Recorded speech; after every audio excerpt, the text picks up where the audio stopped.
এখন দর্শক যাত্রী কি সমস্যা হয়ে দাঁড়াইছে। দাঁড়া ভাই একটা মজা লাগে না দাঁড়া জমছে আজকে অনেক আছে না আছি তুমি তো আমার ভিডিও অনেক ভিডিও আসো মনে হয় আমি তোমার অনেক ভিডিও সব ভিডিও দেখি এমন কোনো ভিডিও বাদ না দেখছি না হইরা কষ্ট লাগে এরা তো 2-3 দিন বালা রুজি করলি বা 3 দিন লাগবো কমপ্লিট করতে দেয়া ব্রেস্টটা ভাইয়া ওইখান থেকে কেন মন তো টান দিলে আমরা এরিয়ার মধ্যে সবচেয়ে সুন্দর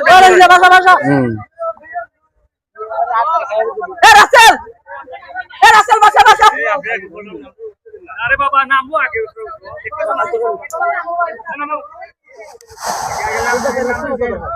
দেখো রোগীরা কত কষ্ট করতেছে রোগী